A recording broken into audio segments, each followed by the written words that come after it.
नमस्ते। ये सोचना कितना अजीब है ना कि हजारों किलोमीटर दूर कोई राजनीतिक उथल-पुथल चल रही हो और उसका सीधा असर हमारे इन्वेस्टमेंट पोर्टफोलियो पर पड़ जाए। आज हम इसी डोमिनो इफेक्ट को समझने वाले हैं। देखेंगे कि कैसे एक छोटी सी चिंगारी दुनिया भर के बाजारों में आग लगा सकती है। और ये सब बस एक ही चीज दिखाता है कि हमारी ग्लोबल इकोनॉमी एक दूसरे से कितनी ज्यादा जुड़ी हुई है। तो चलिए सीधे मुद्दे पर आते हैं। इंटरनेशनल एनर्जी एजेंसी यानी आईईए ने पता है क्या कहा? उन्होंने इसे इतिहास का सबसे बड़ा एनर्जी सप्लाई शॉक बताया है। अब ये कोई छोटी मोटी वार्निंग नहीं है, ये एक बहुत बड़ी घटना का संकेत है और इससे अंदाजा लग जाता है कि आगे की कहानी कितनी सीरियस होने वाली है। तो ये पूरी कहानी शुरू कहाँ से हुई? वो पहला डोमिनो गिरा कैसे? देखिए, ये सब कुछ शुरू हुआ एक जियोपॉलिटिकल क्राइसिस से। एक ऐसा संकट जिसने पूरी दुनिया में एक चेन रिएक्शन शुरू कर दिया। पूरे 9 हफ्ते अमेरिका और ईरान के बीच का तनाव बिल्कुल अपने पीक पर है। और इस पूरे झगड़े का सेंटर पॉइंट क्या है? स्ट्रेट ऑफ हॉर्मूज, जिसे हम ग्लोबल ऑयल ट्रेड की लाइफलाइन भी कह सकते हैं। और अभी हालत ये है कि ये लाइफलाइन लगभग कट सी गई है। तो हालात यहाँ आकर बिल्कुल अटक गए हैं। एक तरह का डेडलॉक बन गया है। शांति की बातें वो तो फेल हो चुकी हैं। अमेरिका ने स्ट्रेट को ब्लॉक कर दिया है और दूसरी तरफ ईरान का साफ कहना है कि वो किसी भी तरह की धमकी या दबाव में आकर कोई बात नहीं करेगा। नतीजा ये है कि दुनिया की एनर्जी सप्लाई का एक बहुत बड़ा रास्ता बस बंद हो गया है।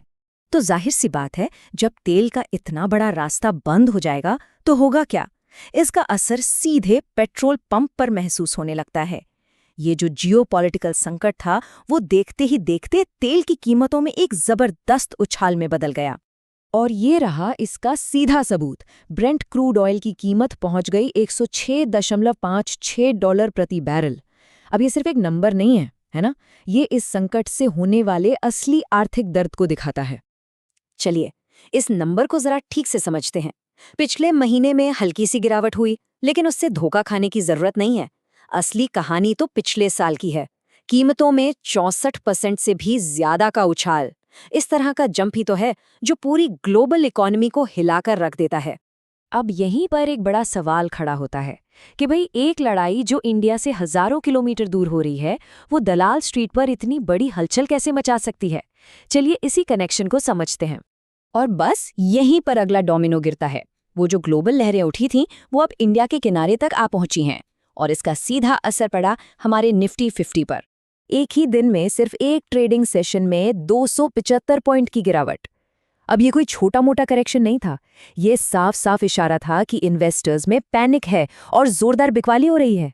इस गिरावट का असर तो देखिए पूरे बाजार पर पड़ा, लेकिन कुछ सेक्टर्स ऐसे थे जिन्हें दूसरों से कहीं ज्यादा नुकसान हुआ। खासतौर पर आईटी सेक्टर के बड़े नाम इन्फोसिस, HCL टेक, TCS, इनको सबसे ज्यादा मार पड़ी। और ये एक बहुत ज़रूरी क्लू है। आगे हम देखेंगे कि ऐसा हुआ क्यों। अब यहाँ से कहानी थोड़ी और पेचीदा हो जाती है। बात सिर्फ इस ग्लोबल झटके की नहीं थी। ये झटका अकेला नहीं आया, ये आके टकराया हमारे कुछ अपने घरेलू दिक्कतों से। और इन दोनों के मिलने से बना एक परफेक्ट स्टॉर्म, जिसने मार्केट को और भी नीचे खींच लिया। इसको ऐसे समझिए कि मार्केट पर 2 तरफ से हमला हुआ। एक तरफ से तो ग्लोबल प्रेशर था ही, मतलब बढ़ती तेल की कीमतें और जियोपॉलिटिकल टेंशन। और दूसरी तरफ थी हमारी अपनी घरेलू कमजोरियां, आईटी सेक्टर के खराब नतीजे और विदेशी इन्वेस्टर्स की जबरदस्त बिकवाली। बस इन दोनों ताकतों ने मिलकर मार्केट को घुटनों पर ला दिया। तो सवाल ये है कि इस पूरी उथल-पुथल के बीच अब आगे क्या हो सकता है? जो एक्सपर्ट्स हैं, वो अब किन जरूरी लेवल्स पर अपनी नजरें गड़ाए हुए हैं? तो देखिए, एनालिस्ट्स अब इन की टेक्निकल लेवल्स को बहुत ध्यान से देख रहे हैं। निफ्टी की बात करें तो 23,412 का लेवल एक बहुत इंपॉर्टेंट सपोर्ट लेवल है। सपोर्ट मतलब एक ऐसा लेवल जहां से उम्मीद है कि बायर्स मार्केट में वापस आ सकते हैं। वहीं दूसरी तरफ 24,384 एक रेजिस्टेंस लेवल है, मतलब एक ऐसी रुकावट जिसे पार करना मुश्किल हो सकता है। मार्केट का अगला मूव क्या होगा, ये बहुत कुछ इन लेवल्स पर ही डिपेंड करेगा। और आखिर में एक सवाल जो सोचने पर मजबूर करता है कि जब कोई ग्लोबल तूफान हमारी अपनी घरेलू कमजोरियों से आकर टकराता है, तो आखिर बाजार को संभलने के लिए जमीन कहाँ मिलती है? यही सवाल आज की हमारी पूरी बातचीत का सार है, और ये सवाल आज दुनिया भर के इन्वेस्टर्स के लिए बेहद जरूरी बना हुआ है।